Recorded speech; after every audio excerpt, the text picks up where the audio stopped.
이게 심령현상인지 뭔지는 잘 모르겠지만 예전에 겪었던 오싹한 이야기를 해보란다. 몇 년 전, 내가 아직 학생이었을 때 무더운 여름이 다가오기 전 친구 S는 친척에게 캠핑카를 빌렸다. 그 캠핑카는 제법 크고 성인 5명이 발 뻗고 잘 수 있을 정도로 제대로 된 캠핑카였다.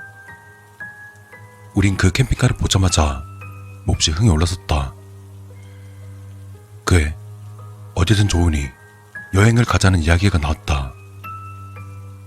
당시 자주 어울렸던 S와 그리고 T, 이렇게 남자만 셋이서 대학 여름방학 때 자동차 여행을 떠나게 되었다. 특별한 루트나 목적지도 없는 무계획적 여행이었다. 그리고 우린 캠핑카를 탔기 때문에 호텔에 묵을 필요도 없어서 마음껏 돌아다녔다. 밤에도 여기저기 돌아다니고 피곤하면 잠깐 근처에 차를 세우고는 잠깐씩 눈을 붙였었다. 나름 피곤한 여행이긴 하지만 그래도 우린 함께라는 사실에 한껏 들떠 있었다. 하지만 피곤한 건 어쩔 수 없나 보다. 우린 온천을 찾으러 여기저기 찾아보았다. 그렇게 마음먹고 찾아봤더니 조금 떨어진 곳에 온천이나 목욕탕이 제법 있었다. 그러고 우린 그곳으로 가기로 했다. 그러다 잠깐 붙여놓은 눈을 떠보니 우린 산속길을 달리고 있었다. 시간은 아마 밤 10시쯤이었을 것이다. 커브길이 반복되는 고갯길로 마을에서도 멀리 떨어진 음산한 산길이었다. 나는 조수석에서 S와 잡담을 하고 있었고 T는 많이 피곤했는지 뒷좌석에서 곤히 자고 있었다. 그렇게 어두운 산길을 달리는데 헤드라이트 불빛 속에 갑자기 아이를 데리고 있는 그림자가 비쳤다. 가디건을 걸친 어떤 아줌마와 2~3살 정도의 남자아이. 그렇게 속도로 낸 건 아니지만 어쨌든 밤 산길이었다. 아무도 없는 줄 알았던 곳에 갑자기 사람이 나타나자 S는 재빠르게 핸들을 꺾었다. 그리고 다행히 아무 사고 없이 지나갔다. 솔직히 이때부터 이상하다고는 생각했다. 아니나 다를까 S도 나와 같은 생각을 하고 있던 듯 운전하다가 내게 말을 걸었다. 아까 그 애 데리고 있던 아줌마 좀 이상하지 않냐? 어딜 가길래 이 밤중에 산길을 걷고 있냐고. 이 근처에 집이 있나 보지. 아니, 그건 아니지. 산 너머 고갯길인데 여기. 온천도 아직 멀었구만. S의 말대로 산기슭 마을에서 여기까지 10km는 달렸지만 도중에 민가는 없었고 목적지인 온천시설도 아직 멀었다. 내비게이션 지도로 여기저기 확대해서 찾아봤지만 이 주변은 정말 아무것도 없는 완전한 산속이었다. 그 아이를 데리고 있던 아줌마는 어디로 가려던 걸까?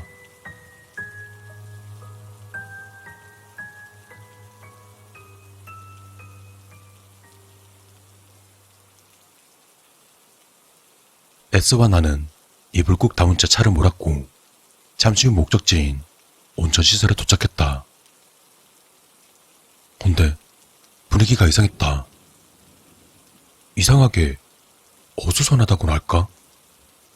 그때 시각은 늦은 시간이었지만 많은 사람들이 손전등을 들고 부지내를 걸어다니고 있었다. 그들 모두는 뭔가를 찾고 있는 것 같았다. 우리가 주차장에 차를 세우자 아저씨 2명이 우리를 향해 달려왔다. 아이가 1명 사라졌다고 한다. 2살 배긴 남자아이로 부모가 온천에서 나와 잠깐 눈을 뗀 사이 그때 사라진 것 같다고 말했었다. S와 나는 직감했다. 조금 전 아줌마와 같이 있던 그 아이일 거라고. 오는 길에 아이를 봤다고 말하자 난리가 났다. 만일을 위해 차량 블랙박스를 확인했더니 그 아이와 아줌마가 제대로 찍혀 있었다.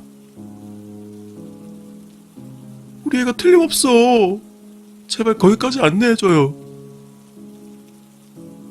영상을 본 아이의 부모는 우리에게 머리 숙여 간절한 부탁을 했고, 우리는 캠핑카에 두 사람을 태우고 아까 지나온 곳까지 돌아가게 되었다. 지금까지 뒷좌석에서 쭉 자고 있던 친구 T가 일어나서는 전혀 상황을 이해하지 못해 혼자 당황하고 있었지만 그걸 신경 쓸 겨를이 없었다. 우린 다시 교구소를 향했다.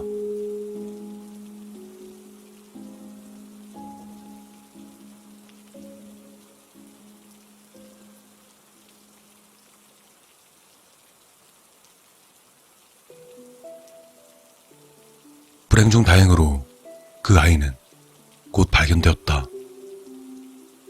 우리랑 만난 곳에서 조금 더 내려가니 가드레일 옆으로 한 아이가 혼자서 쪼그려 앉아 있었다. 아이는 온천시설에서 만난 낯선 아줌마한테 여기까지 끌려온 듯 했다. 근데 조금 전 아이와 함께 있던 아줌마는 아이에게 여기서 기다리라고 한 뒤 그대로 사라진 것 같다. 뒷수습도 큰일이었다. 부모와 아이는 모두 엉엉 울기만 했다. 곧이어 현장에 도착한 경찰은 사정 설명을 부탁한다며 마치 유괴 사건처럼 일이 진행되었다. 블랙박스 메모리 카드도 증거로 제출했다.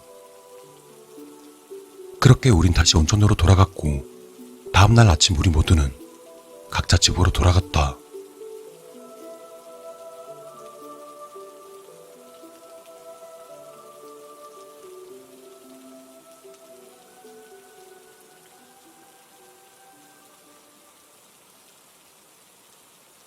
나중에 경찰에서 들은 얘기로는 블랙박스에 찍힌 아줌마는 결국 잡지 못했다고 한다. 잡기는커녕 아줌마가 어디 사는 누구인지 조사해봐도 전혀 단서가 없었다고 한다. 물론 아이를 데리고 어디로 갈 생각이었는지도 알 수 없었다. 모든 게 의문투성이다. 여기서부턴 내 상상일 뿐이지만 아마 아줌마는 특별히 어디로 가려던 건 아니었을 것이다. 어린 아이를 데리고 한밤중에 걸을 수 있는 거리는 한정되어 있다. 주변은 아무것도 없는 산속이고 말이다. 아이가 죽든 살든 상관없이 그냥 적당히 데려와서 내팽개치고 가면 끝이다. 그런 아기로 똘똘 뭉친 비정상적인 존재가 아줌마의 모습을 하고 평화로운 시골 온천 시설에 우연히 숨어 있었던 것은 아닐까. 블랙박스엔 아줌마의 얼굴이 제법 선명하게 찍혀 있었다. 그 아줌마는 한박 웃음을 짓고 있었다. 그 웃는 얼굴을 본 나는 온몸에 소름이 돋았다.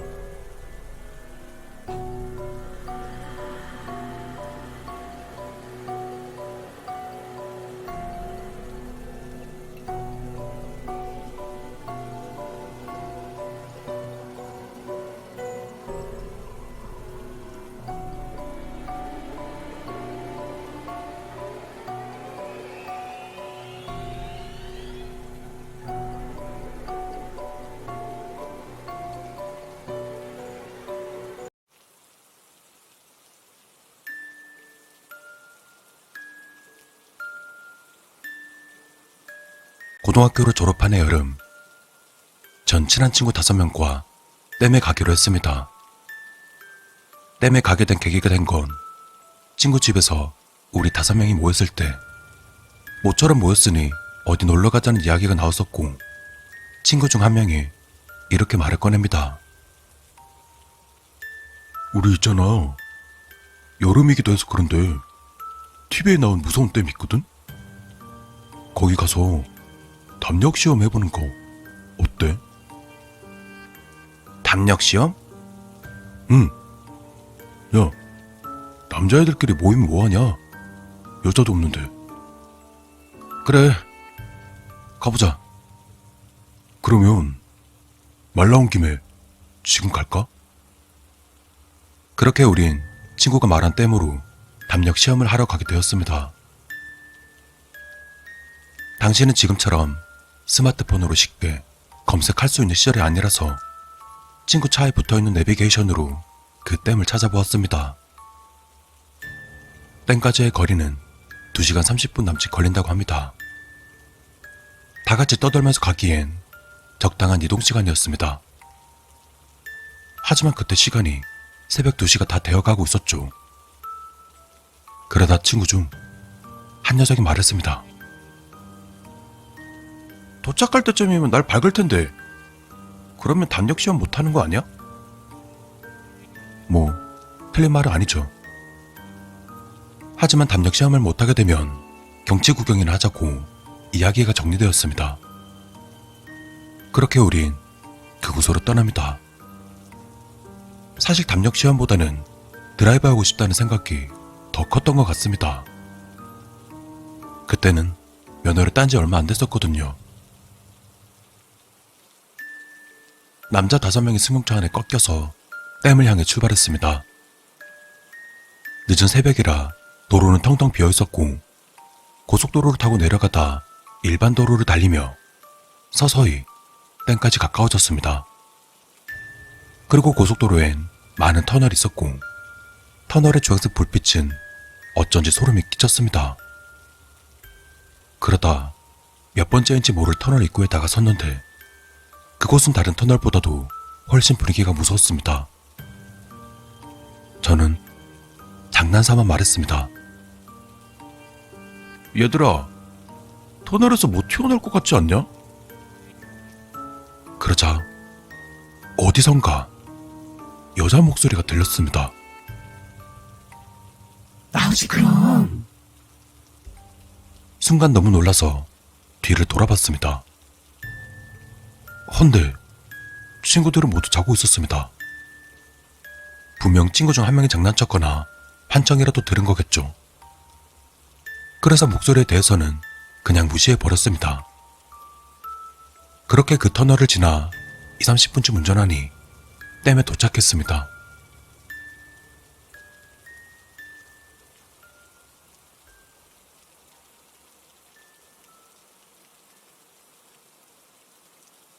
댐으로 들어가는 길은 울타리와 쇠사슬로 막혀있어 자동차로는 들어갈 수 없었습니다. 우린 차를 세울 수 있는 공간에 주차하고 울타리를 넘어 댐으로 향했습니다. 그렇게 댐에 도착한 시간은 새벽 4시가 다 됐을 무렵.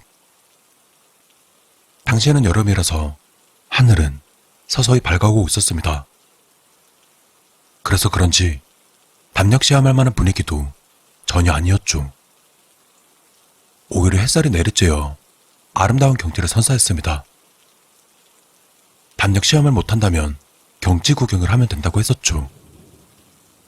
그 말대로 우린 사진도 찍고 여행하는 기분으로 잠시 놀고 있었습니다. 그리고 그때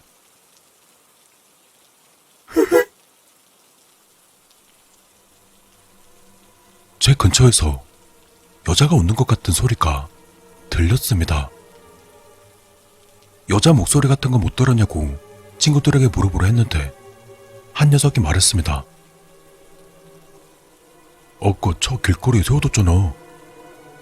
경찰한테 딱지 끊기면 귀찮아지니까 그냥 돌아가자. 그러자 다른 아이들은 여기까지 왔는데 벌써 가냐고 화를 냈었죠.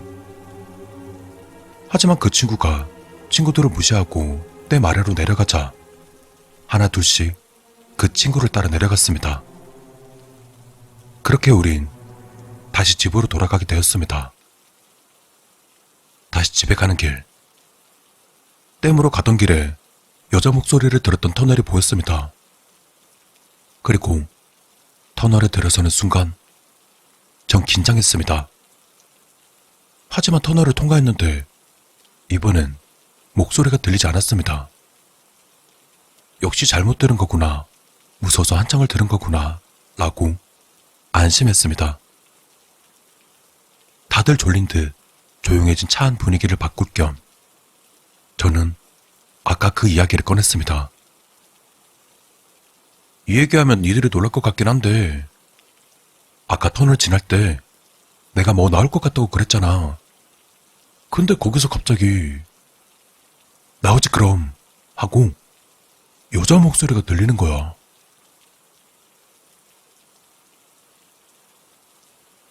아무도 대답하지 않았습니다.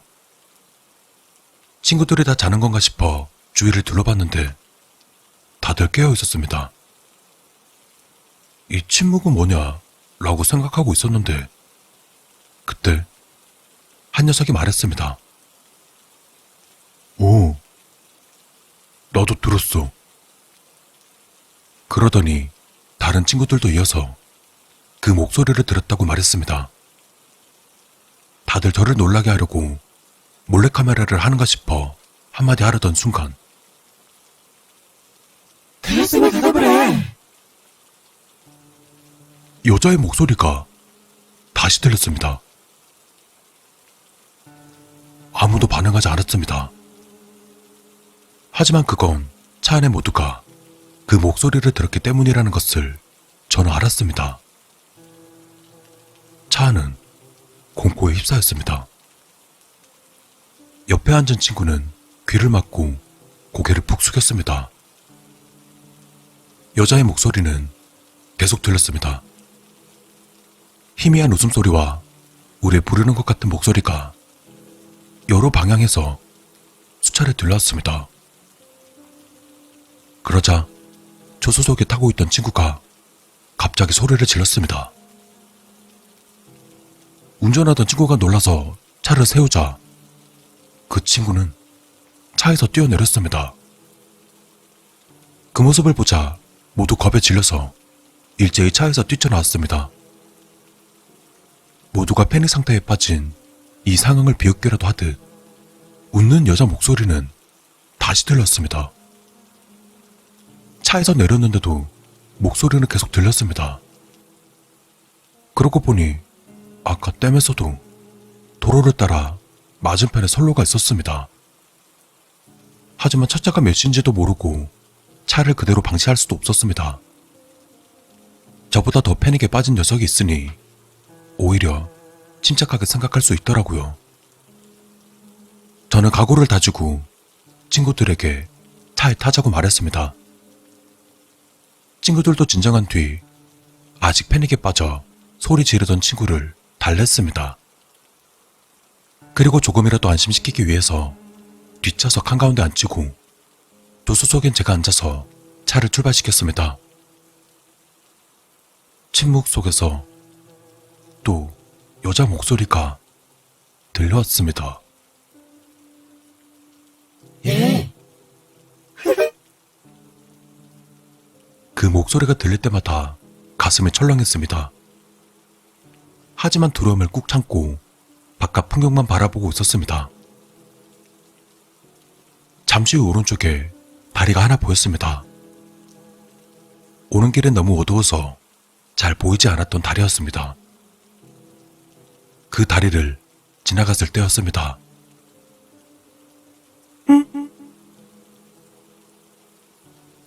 여자가 마치 토라진 듯한 소리가 나더니 목소리는 더 이상 들리지 않았습니다. 그리고 우리는 무사히 집으로 돌아갈 수 있었습니다.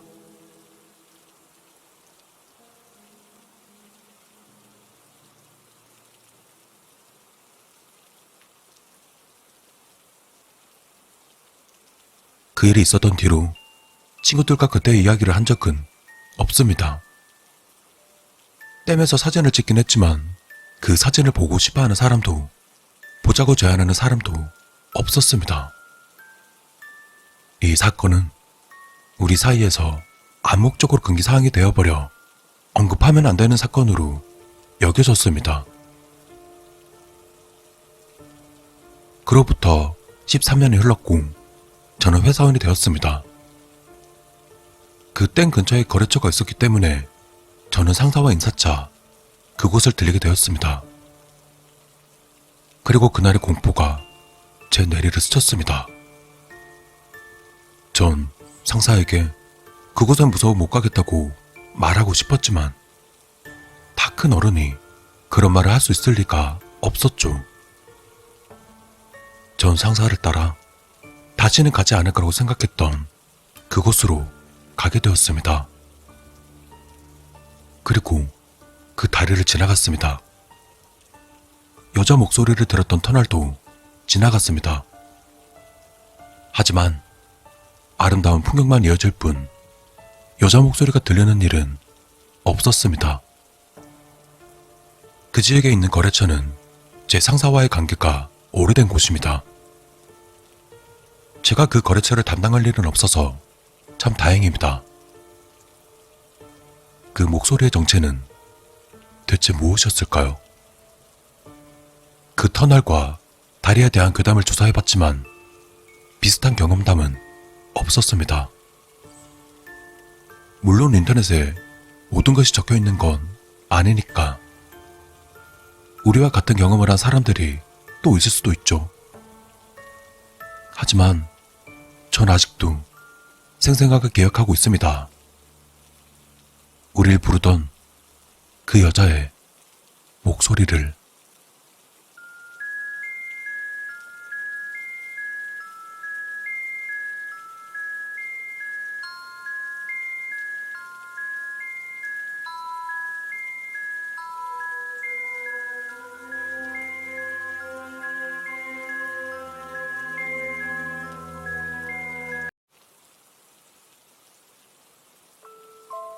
전 27살 평범한 회사 월급쟁입니다.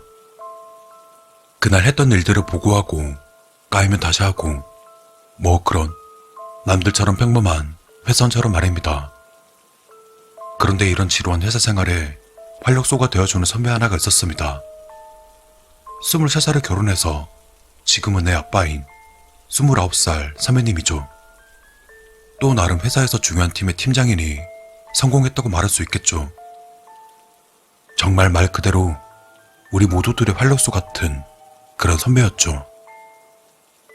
근데 어느 날부턴가 병가를 내더니 일주일 후에나 회사로 돌아오더군요.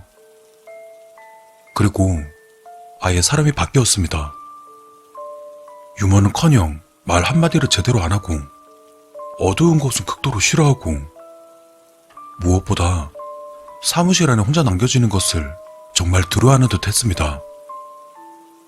사정을 모르는 저는 선배가 아파서 기가 허했다고 생각하고 그날 저녁 선배를 근처 고깃집으로 데려가서는 술 한잔하면서 기분을 풀어주려 했습니다. 그런데 한참 고기를 먹던 선배가 갑자기 얼굴을 굳히더니 저에게 묻더군요. 야, 너 귀신이 있다고 믿냐? 에? 아, 선배, 무슨 말이에요? 그때부터 선배가 겪었던 듣고도 믿기지 않는 얘기가 펼쳐졌습니다. 원래 처음 병가를 냈을 때 선배는 아팠던 게 아니었다고 합니다. 직장인들은 다들 알겠지만 금요일날 병가만 낼 수 있으면 금, 토, 일 제대로 놀 수가 있죠. 그리고 마침 토요일이 선배의 결혼 기념일이었다고 합니다. 괜찮은 펜션으로 가기로 계획을 잡아놓고 선배는 병가를 냈던 거죠. 평소 성실했던 선배였기 때문에 부장은 흔쾌히 허락을 해줬고 선배는 들뜬 마음으로 펜션을 향해 출발했답니다.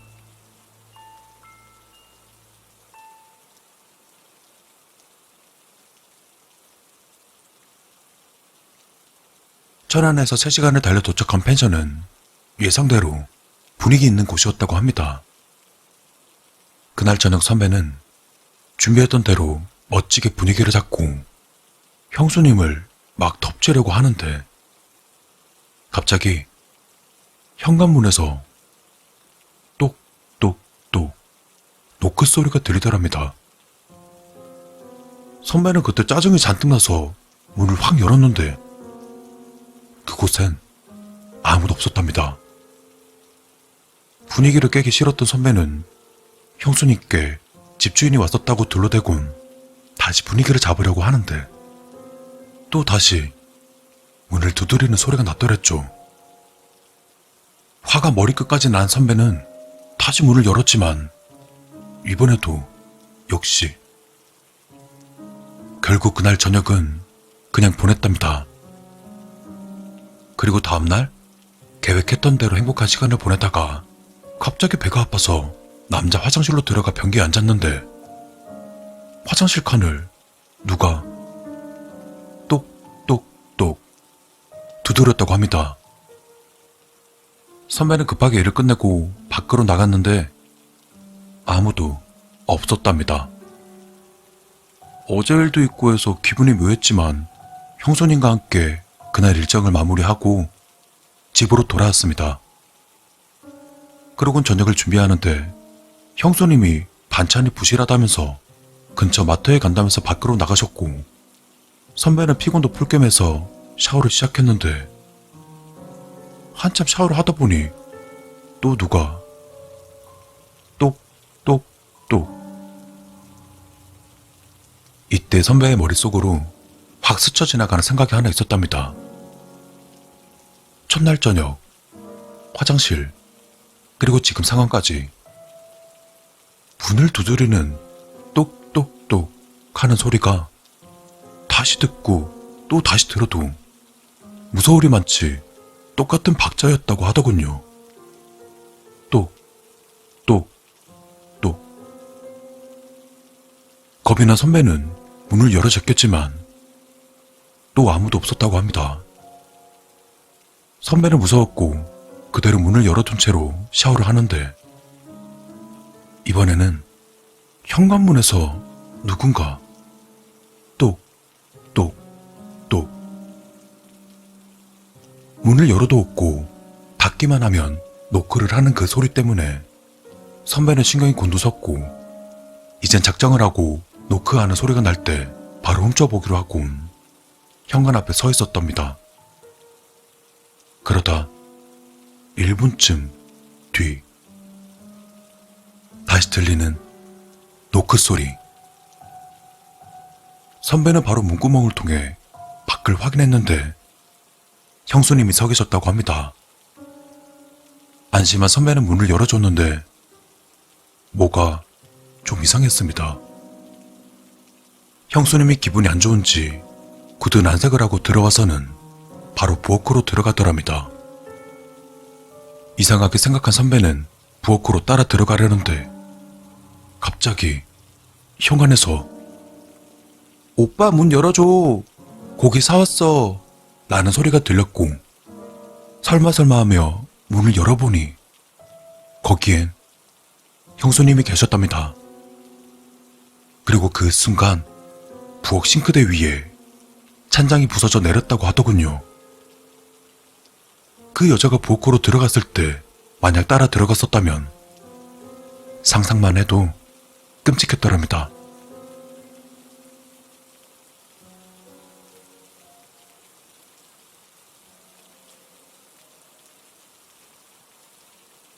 마음이 불안해진 선배는 형수님께 모든 사정을 설명하고 다시 집으로 돌아가자고 했지만 평소 유머와 장난기가 많았던 선배의 말을 형수님이 믿지 않았다고 합니다.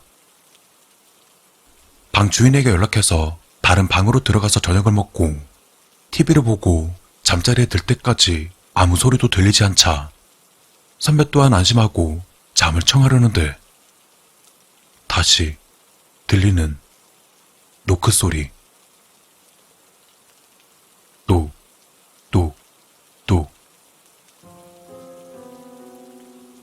그제서야 형수님도 서서히 겁에 질리시기 시작했고 한참을 기다려도 그칠 줄을 모르는 똑똑똑 소리에 선배는 집주인에게 전화를 걸어 문 앞을 확인해 달라고 했답니다. 얼마 후 집주인이 다시 연락이 왔습니다.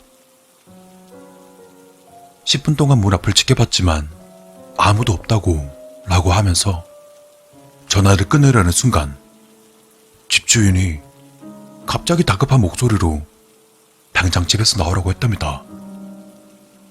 선배는 영문도 모른 채 지갑과 핸드폰, 찾기만 챙기고는 형수님 손을 잡고 불이 나게 집을 빠져나오는데 현관문을 열고 닫기까지 그 짧은 시간 동안 선배는 무언가를 봤답니다. 밖으로 나와 문을 닫는 순간 안쪽에서 문을 두드리는 손을. 선배는 집주인을 붙잡고 어찌된 일이냐고 따져 묻자 집주인이 이렇게 말하더랍니다. 아무리 봐도 사람이 안 나타나서 전 손님께서 잘못 들으셨나 보다 하고 나오려는데 등 뒤쪽이 서늘해지면서 보이지는 않지만 손님 방으로 누가 가고 있다는 느낌이 났습니다. 그래서요? 그래서요. 그게 다른 분께 말하시면 안 됩니다. 사실 1년 전에 손님이 처음 묵었던 방에서 왜 나같이 하나가 죽었어요. 그날은 추운 겨울이었는데 친구들끼리 놀러왔다가 여자가 술 사한다고 나갔다가 강도로 만난 모양이에요. 칼에 찔려서 겨우 방 앞까지 와서는 문을 두드리면서 열어달라고 했는데 안에 있던 친구들이 완전히 취해서 못 들었대요. 그래서 결국 그 말을 들은 선배는 당장 짐을 싸서 집으로 돌아왔고 제게 말을 했던 그날까지도 그때의 공포에서 벗어나지 못하고 있는 듯 했습니다. 그런데 제가 가장 놀라고 무서웠던 건 형수님은 1년 전에 돌아가셨거든요.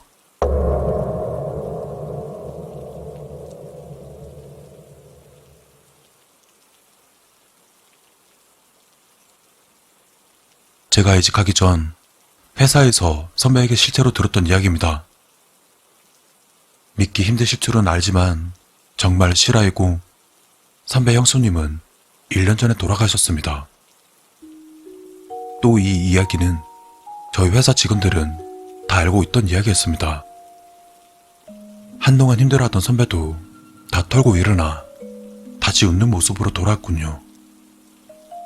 그런데 그랬던 선배가 저에게 하는 말이 병가를 내고 형수님이랑 같이 펜션을 갔다니.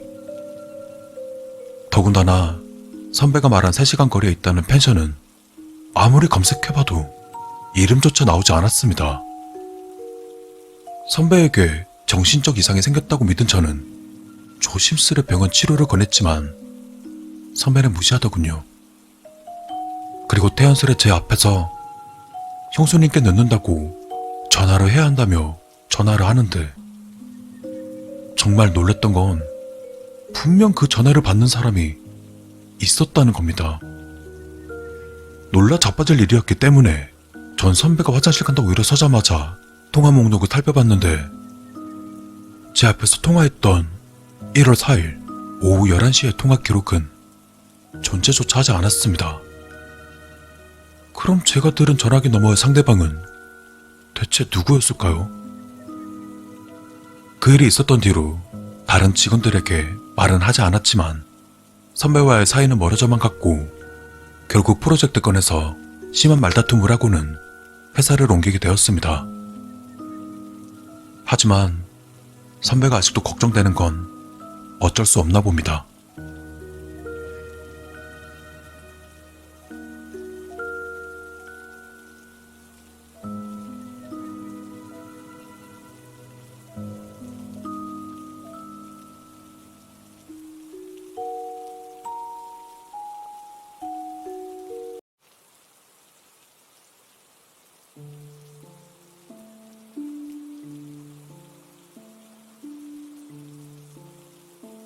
나쁜 짓을 하고 있다고는 생각하지 않는다. 단지 창밖을 망원경으로 보고 있을 뿐이다. 근처의 집을 엿보거나 하는 게 아니니까 괜찮지 않은가? 언제부터였을까? 이따금씩 밤에 혼자 있을 때면 아파트 베란다에서 망원경을 통해 강 건너편의 번화가를 바라보곤 한다. 관음증 같은 것은 전혀 없었지만 어느덧 이것은 습관이 되었고 지금은 나의 가장 큰 즐거움이 되었다. 퇴근길에 회사원들, 술에 취해 소란을 피우는 대학생들, 열대어처럼 울긋불긋하게 차려입은 여자들, 여기저기서 호객을 해야 되는 호객꾼에 어째서인지 깊은 밤 혼자 어슬렁거리는 학생까지. 정말 별거 없는 어지러운 광경일 뿐이지만 그것을 보고 있으면 이상하게 재미있다. 어쩌면 수족관 속 물고기를 보는 것과 비슷한 기분일지도 모르겠다.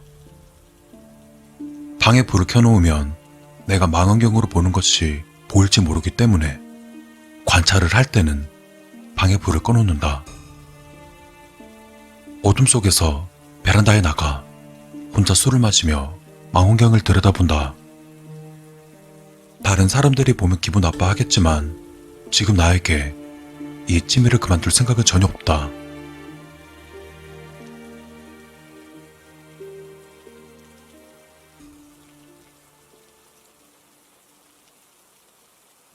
그날 역시 나는 맥주를 마시면서 한가로이 베란다에서 밤바람을 쐬고 있었다.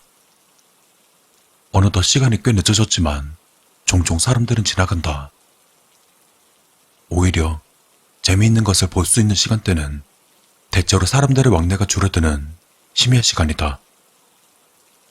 술에 취해 싸워대는 것은 몇 번씩이나 봤었다.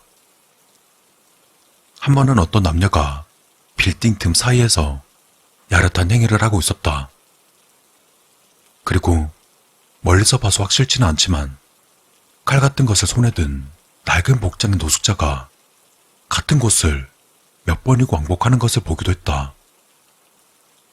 하지만 그날 내가 보고 있던 것은 만취해서 벽에 기댄 채 정신을 잃은 정장 차림의 남자였다. 내가 처음 베란다에서 나왔을 때부터 계속 거기 앉아 있었다. 솔직히 망원경으로 쳐다보고 있을 만큼 재미있는 사람은 아니었다. 그저 정신을 잃고 가만히 앉아있을 뿐이니까. 초가을이니 방치한다 한들 얼어 죽진 않을 테니. 난 맥주 한 개만 더 마시고 방으로 들어가 잘 생각이었다. 그런데 맥주를 들고 돌아오자 주저앉은 남자 주변에 몇 명의 사람이 서 있었다. 언뜻 보고서도 무언가 위화감이 느껴진다. 망원경을 들여다보자 나는 위화감의 정체를 알 수 있었다. 남자를 둘러싸고 있는 것은 유치원에 다닐 법한 수준의 어린 아이였던 것이다. 모두 3명. 멀어서 자세히 보이진 않지만 아마 사내 아이가 2명이고 여자아이가 1명인 것 같았다. 아무리 심해라고는 해도 종종 이 시간대에 아이들을 본 적은 있다. 하지만 보호자도 없이 아이들만 3명 있는 것은 누가 봐도 비정상적이다. 아이들이 술에 취한 아버지를 마중 나왔나 생각도 해봤지만 지금 시간은 새벽 3시 반이다. 절대로 있을 수 없는 일은 아니지만 아무래도 가능성이 희박하다. 묘하게 신경 쓰이는 광경에 나는 계속 그곳을 들여다보았다. 아이들은 남자를 둘러싸고 서로 이야기를 하고 있는 것 같았다. 그때 갑자기 사내아이 1명과 여자아이가 남자에게 다가간다. 마치 짐을 옮기는 것 같이 대충 남자의 양팔을 잡고는 엄청난 속도로 질질 끌며 냅다 달리기 시작했다. 어안이 벙벙해진 내 시야에서 그들은 눈 깜짝할 사이 건물 틈으로 사라졌다. 아무리 2명이라 해도 그 나이대의 아이들이 어른을 그렇게 빠르게 끌고 갈 수 있을 리 없다. 아니, 성인이라고 해도 힘들 것이다. 마치 꿈이라도 꾸는 기분이었지만 망원경 너머로 꿈이 아니라는 듯 남아있는 1명의 사내 아이가 보인다. 아이는 방금 전까지 남자가 앉아있던 벽 앞에서 가로등 불빛을 받으며 가만히 서 있다.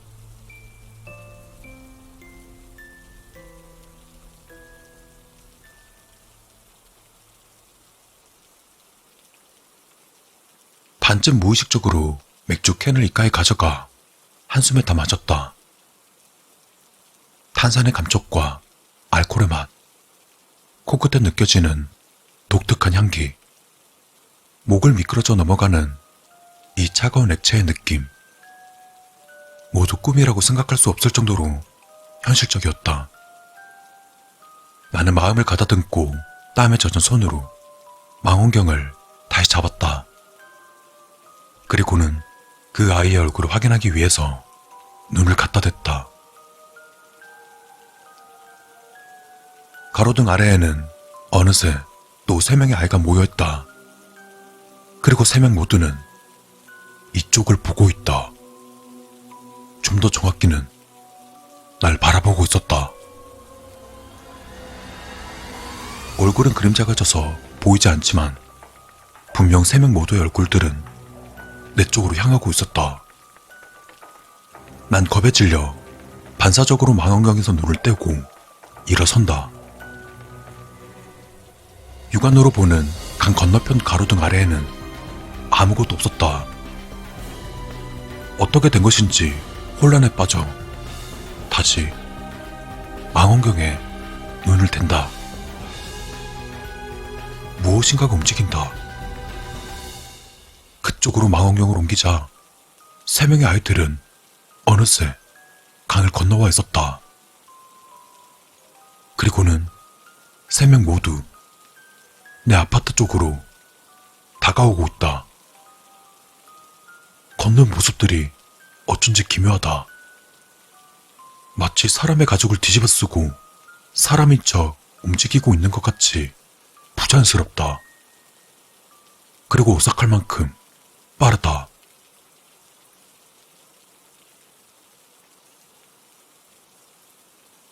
피가 차가워지는 것 같은 초조함에 난 망원경을 내버려 두고 방 안으로 들어왔다. 반사적으로 지갑만 들고 도망치려고 했을 때 귀에 익은 소리가 들려왔다. 철컹. 아파트 정문이 닫히는 소리다. 문 앞에서 돌처럼 굳어버린 내 귀에 계단을 올라오는 여러 사람의 발소리와 마치 수많은 낙엽을 밟는 것 같은 기분 나쁜 소리가 울려 퍼진다. 그 소리는 조금씩 커져서 마침내 내 방 앞에서 멈췄다. 초인종이 울린다.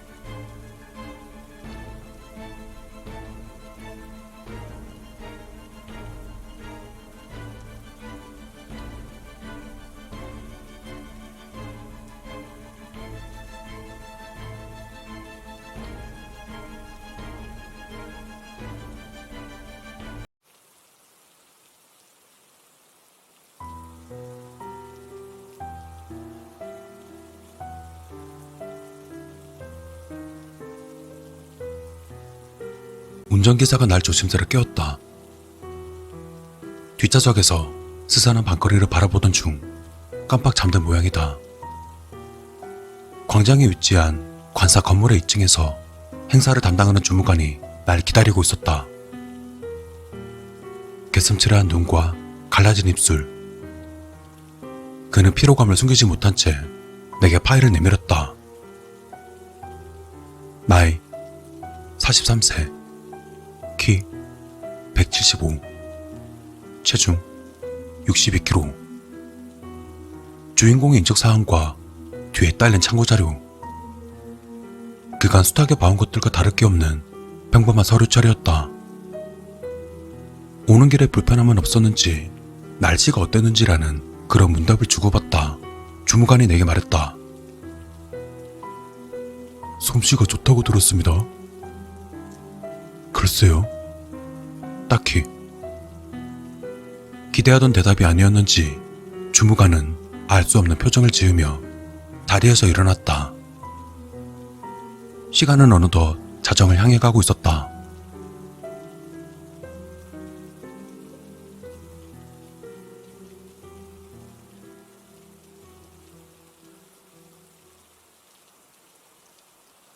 현관문을 두드리는 소리에 잠에서 깼다. 오전 7시가 막 지난 시각. 문 앞에는 쪽지와 도시락이 놓여 있었다. 금일 오전 9시 정각, 행사 시작. 이곳으로 출발하기 전 이미 전달받은 내용이지만 사전 준비 없이 곧바로 일을 치르려니 긴장되는 건 어쩔 수 없었다.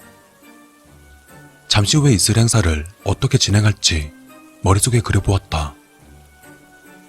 오늘뿐만이 아니라 늘 그래왔다. 남은 시간이 2시간이든 2달이든 행사 일정이 정해지면 직전의 직전까지 머릿속으로 상상한다. 일종의 강박과도 같다. 하지만 밉지 않은 강박이다. 실수 없는 일 처리는 다 상상력 덕분이니까. 첫 업무를 어떻게 마쳤는지 기억나지 않지만 무대 아래서 날 바라보던 관객의 눈빛은 생생히 기억한다.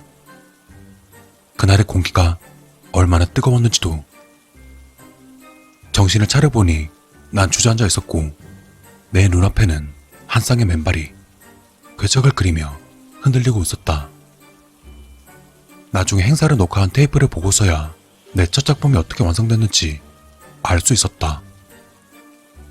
나는 일을 꽤 잘 해냈다. 오늘도 그럴 것이다.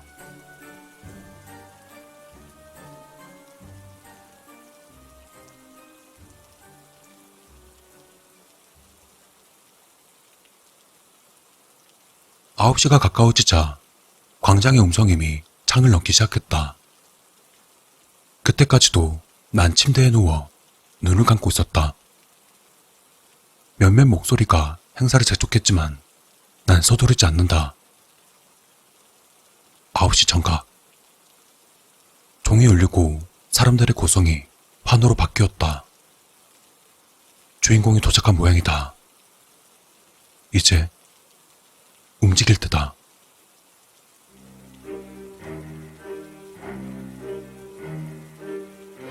약간의 지각은 극적인 연출을 위한 나만의 비법이었다. 무대 위엔 곤죽이 된 주인공이 무릎을 꿇고 있었다. 공운조가 야근이라도 한 걸까? 이미 기력이 다한 주인공을 보자 미간이 찌푸려졌다. 혀를 차며 주위를 살폈다. 이 일의 책임자를 대신 무대에 세우고 싶었다. 이런 식이면 곤란하다. 반쯤 죽어있는 사람을 데리고 뭘 더 하란 말인가? 이래서야 관객들에게 좋은 볼거리를 제공할 수 없다. 저항할 계획조차 남지 않은 주인공은 행사가 시작하자마자 젖은 걸레처럼 축 늘어져 죽음을 맞이할 것이다. 어떻게 해야 공연을 잘 마칠 수 있을까? 솜씨가 좋다고 들었습니다. 주무관이 했던 말이 귓전에 스쳤다. 그래, 사실이다. 일이 주어지면 마다하는 성실함, 변수에 대처하는 순발력, 그리고 상황에 맞게 주인공을 활용하는 판단력이 내겐 있었다. 머릿속으로 수백 가지의 시나리오가 스쳐갔고 그중 최적의 시나리오가 정지한 듯 눈앞에 그려졌다. 정답을 찾았을 때 찾아오는 이 느낌. 쾌감과 희열이 온몸을 휘감았다. 더 이상 시간을 끌어서는 안 된다. 주인공의 체력은 이미 바닥났으니까. 짧고 강렬한 퍼포먼스를 유도해야 했다.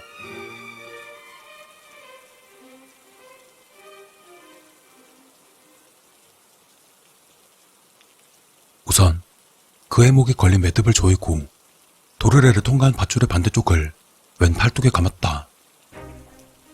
허리춤에서 칼을 꺼내 두 팔을 포박한 밧줄을 끊었다. 그 모습에 몇몇 관객이 헉하는 소리를 냈지만 이미 힘이 다한 두 손은 목에 단단히 고정된 매듭을 더듬을 뿐이었다.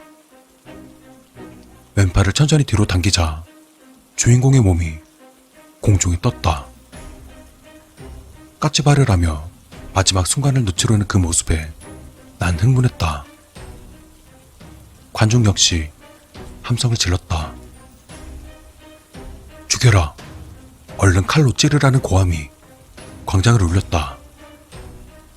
하지만 예상했던 대로 그의 몸부림은 오래가지 못했고 관객의 호응 역시 빠르게 식어갔다. 이대로라면 주인공은 30초도 버티지 못하고 쭉 늘어진 시체가 될 것이다. 허나 잠깐의 희망을 선사한다면? 왼팔에 묶은 밧줄을 느슨하게 풀어 허우적대는 발끝이 바닥에 닿도록 했다. 아주 살짝 바닥을 스칠 정도로. 그리고 그 순간 숨통이 트인 입에서 거친 날숨과 핏물이 함께 뿜어져 나왔다. 신락 같던 희망을 맛본 그는 남은 힘을 모조리 짜내 몸부림쳤다. 지난 밤 고문으로 기력이 다한 사람이라곤 믿어지지 않을 정도의 율동을 우리에게 선사한다. 이때쯤 난 교수대 아래 관객들의 얼굴을 살폈다. 미친 듯이 웃는 사람들과 분노하며 욕하는 사람, 그리고 우는 아이. 우는 아이를 놀리며 웃는 아이. 행사에 임하는 표정은 저마다 달랐으나 광장에 떠날 때 소리 지르는 것은 모두가 같았다. 소요가 일어난 듯한 놀림이 광장 전체로 퍼지고 이곳은 축제의 장이 된다. 이제 클라이맥스. 왼팔에 묶은 밧줄을 단단히 고정하고 주인공을 더 높은 곳으로 끌어올렸다. 주인공은 목에 감긴 매듭을 끊어내려 애를 써보지만 손톱이 뒤집히고 깨지며 피가 흐를 뿐이다. 한참을 보동되는 그는 마침내 체념한 듯 갈곳 잃은 두 손으로 허공을 움켜쥔다. 우리의 관객들, 시민들을 향해 한 번, 두 번, 세 번. 그리고 마침내 주인공은 죽음을 맞이했다. 팔에 감긴 밧줄을 풀어 볼라드에 단단히 묶었다. 짧은 행사였음에도 온몸에 힘이 빠져 무릎을 꿇었다. 눈앞에 한 쌍의 맨발이 좌우도 앞뒤도 아닌 궤적을 그리며 흔들리고 있었다. 방금 전까지만 해도 살아 숨쉬던 것이 진짜 운동을 할 때마다 환호성은 점점 커져갔다. 관객들이 발을 구르기 시작했고 곧이어 소름 끼치는 건기가 사방으로 폭발하듯 퍼져나갔다. 짜릿한 흥분감이 온몸을 두드렸다. 무사히 일을 마치고 나니 그간 참았던 피로가 몰려온다.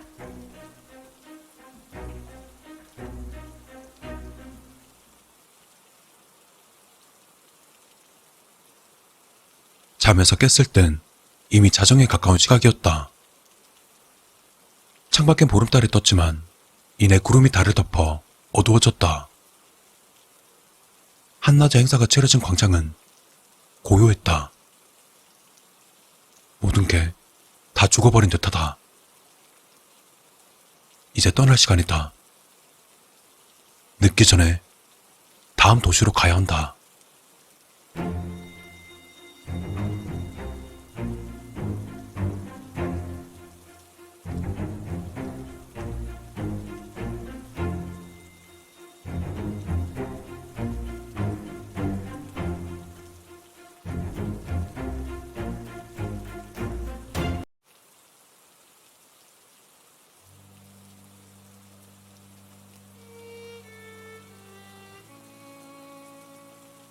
난 엄마 얼굴을 몰라.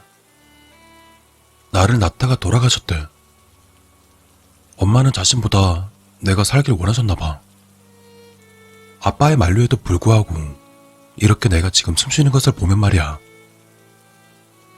엄마가 돌아가시고 아빠는 매일같이 술만 먹었어. 아직 갓난아기인 날 방치해둔 채.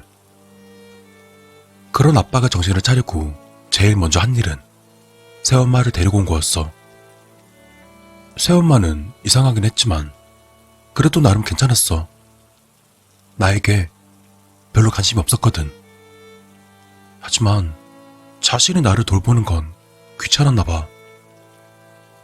그래도 다행히 베이비시터를 불러주긴 했어. 새엄마는 밤마다 거울을 끌어안고 혼자 말을 했어.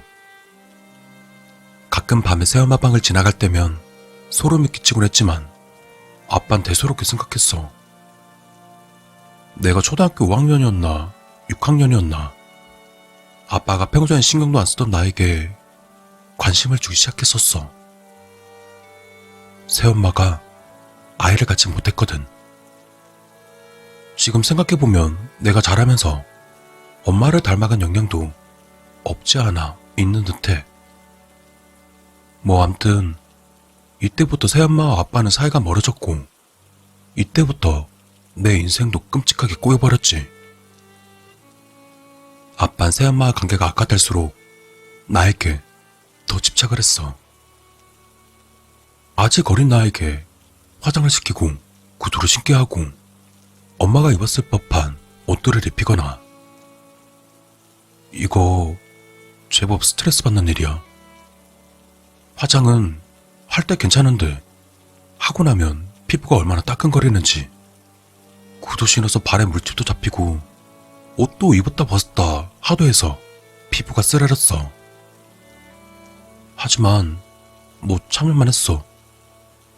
그런 날엔 아빠가 피자나 치킨도 시켜주고 갖고 싶은 건 다 사줬거든.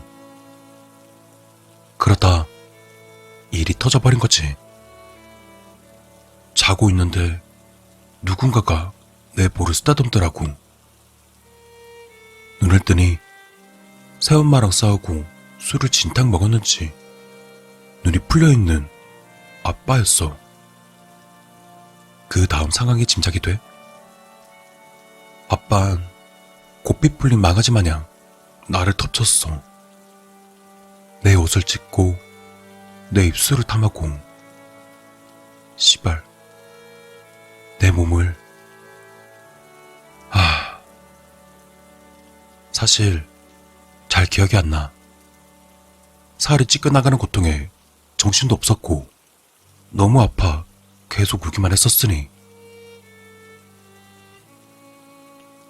기절하듯 잠든 내가 깼을 땐 다음날 오후였어. 그리고 날 기다린 건 경멸 어린 얼굴의 새엄마와 탐욕스러운 눈빛으로 날 훑어보는 아빠였지. 상상을 해봐. 이제부터 펼쳐질 지옥 같은 내 삶을. 나는 외부와 차단된 채 감금 아닌 감금을 당하고 낮에는 새엄마의 고문에 비할 바 없는 구박. 밤에는 일 끝나고 돌아온 아빠의 욕구를 채워주는 엄마를 닮은 인형. 그녀는 머리가 좋았어. 미안. 나도 모르게 흥분했네. 새엄마는 머리가 좋았어. 내 얼굴, 내 몸에 상처 안 내려고 애를 쓰더라. 잘못 상처라도 나면 그날은 아빠가 새엄마를 가만 안 뒀거든. 덕분에 난 몸에 상처 하나 없이 별의별 고문을 당했어. 물고문이라던가 밥을 굶긴다던가 머리채가 묶여 천장에 매달린다던가 등등. 근데 뭐 새엄마가 작정한 날이거나 아빠가 출장가는 날이면 비오는 날 먼지 나듯 봄날에 개잡듯 두드려 맞곤 했어. 내가 집을 나온 날도 아빠는 출장 중이었지. 죽도록 맞았어.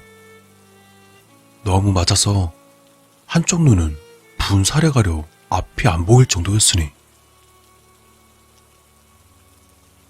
내 방에 쓰러져 눕고 때가 되길 기다렸어. 새엄마는 새벽 2시까지 거울을 붙잡고 괴기스럽게 혼자 말을 해. 대충 난 이뻐. 딸년보다 이뻐. 뭐 이런 말이었던 것 같대. 그리고 2시가 되었다는 알람이 울리면 수면제를 먹고 잠을 자거든. 2시가 되자마자 난 그동안 모았던 돈과 옷가진 몇 개를 챙기고 나왔어. 돈? 돈은 틈틈이 모았거든. 아빠가 기분이 좋거나 아니면 내가 말 잘 들으면 만족했거나 할 때 10,000원, 50,000원, 100,000원씩. 그때가 22살이었으니 근 10년간 모은 돈이 제법 됐어. 지금 생각난 건데 그동안 왜 그렇게 바보같이 참고 살았나 몰라. 진작에 도망 나올걸. 여튼 난 집을 나와 서울로 향했어. 서울은 넓고 사람도 많고 인간 같지도 않은 부모가 나를 찾아올 리 만무하다 생각했으니까.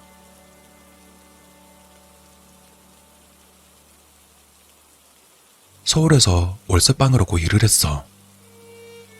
낮에는 백화점에서 일하고 밤에는 바에서 일하고 주말에는 카페에서 일했어. 그냥 달리 뭘 해야 되는지 몰랐거든. 그리고 서울에 와서 확실하게 알게 된 사실 하나. 우리 엄마는 정말 이뻤다는 거야. 남자들의 대시가 끊이질 않았거든. 그러다 바에서 알게 된 남자가 있는데 그게 지금 내 남편이야. 그이는 젊은 사업가였어. 하지만 그때 사업이 잘 안 되는 상황이었지.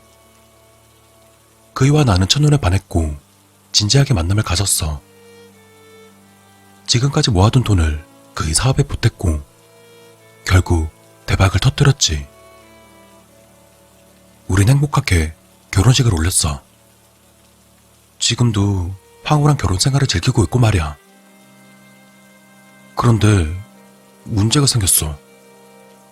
어떻게 알고 돈 냄새를 맡던 짐승 같은 것들이 내 앞에 다시 나타난 거야. 아빠라는 놈은 잊을 수 없는 그 끔찍한 눈빛을 하고 새엄마라는 년은 그때보다 더 표독스러운 얼굴을 하고 말이야. 그리곤 내게서 돈을 뜯어내기 위한 협박을 했어. 용케도 이혼도 안 했더라고. 난 너무 무서웠어. 이 행복이 깨질 것만 같았거든. 하지만 만약에 말이야, 만약에 이 두 마리가 이 세상에 사라진다면 내 행복은 지켜지잖아? 그리고 사실 말은 바로 해야지. 이 인간들은 인간에게 포기한 것들이잖아. 죽어 마땅한 죄를 지은. 안 그래? 그래서 소리 소문 없이 조용히 보내드렸어. 시체도 없이. 아주 갈아 없애버렸거든. 난 지금 너무 행복해. 나의 행복을 지킨 내 자신이 너무 기특하고 뿌듯하고 앞으로의 삶을 생각만 해도 기분이 좋아. 아, 문득 생각난 건데 넌 내가 잘못했다고 생각하니?